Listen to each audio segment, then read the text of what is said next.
सेक्रेटरींना चौकशीचे आदेश दिलेले आहेत. ओके. यातच सर्व काही आलं. अशा पद्धतीने ट्रेलर पाहून जर जशी शीतावर्ण भाताची परीक्षा करता येते, तर हा संपूर्ण चित्रपटामध्ये काय काय अजून मटेरियल असेल हे आपल्याला सांगता येणार नाही.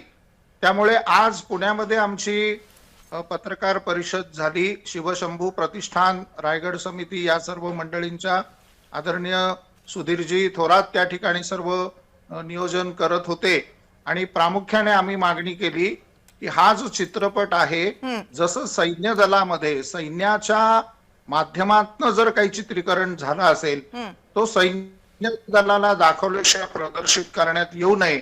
तसा हा चित्रपट देखील इतिहास, जसे आता आपल्याकडे कोकाटे सर आहेत, थोरात साहेब आहेत, स्वतः शिवचरित्रकार इथे आपलं शिव याचे आमचे सुभान अली मित्र आहेत, अन्य अन्य जी काही सर्व महाराष्ट्रातली ज्येष्ठ श्रेष्ठ मंडळी आहे, छत्रपती संभाजी महाराज या ठिकाणी कोल्हापूरचे आहेत, त्या साताराचे या ठिकाणी आपले छत्रपती आहेत.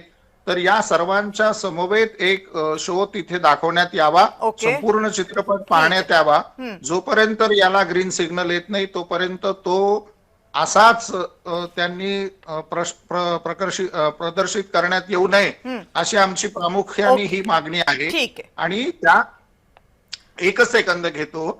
यामध्ये इतक्या गमती जमती आहेत की जो अफजल खान स्वतःला मूर्ती भंजक, जो अफजल खान ज्यांनी विजापूरच्या दरबारामध्ये चढ्या घोड्यानिशी मी छत्रपती शिवाजींना जिवंत किंवा मेलेल्या अवस्थेत घेऊन येईल अशी प्रतिज्ञा केली, व्हिडिओ उचलले, तो अफजल खानाच्या संदर्भातला एक संदर्भ तिथे इतका गमतीदार आलाय की तो मुलगा आईला विचारतो अफजल खानने काय केलं, तर म्हणे काही छोटीशी चूक केली असेल. ज्या अफजल खानाने संपूर्ण महाराष्ट्रामध्ये विध्वंस घातला, छत्रपतींना अगदी जीवे मारण्याचा प्रयत्न, बगलेमध्ये मुंडी दाबून सर्वात प्रथम कट्यार त्यांनी चालवली, महाराजांनी जर त्या ठिकाणी चिलखत घातलं नसतं तर आज आमचा हा जाणता राजा तिथे प्रतापगडाच्या इथे मुकला असता. असा हा खुनी अफजल खान, जो त्याच्या संदर्भामध्ये त्यांनी काहीच केलं नाही, छोटस काहीतरी केलं असेल तर महंत सुधीरदासजी इथे थोडस मला करेक्ट करावं लागेल, कारण त्यातला संदर्भ असा नाहीये की त्याने छोटीशी चूक केली असेल. संदर्भ असा आहे की तो मुलगा आजीला विचारतो की अफजल खान कोण होता, त्या आजीला माहित नसतं. मग तो विचारतो की मग शिवाजी महाराजांनी त्याला शिक्षा का केली, आणि मग त्या आजीचं उत्तर असेल, त्यानं उत्तर होतं की त्यानं चूक केली असणार म्हणून राजानं त्याला शिक्षा केली असणार.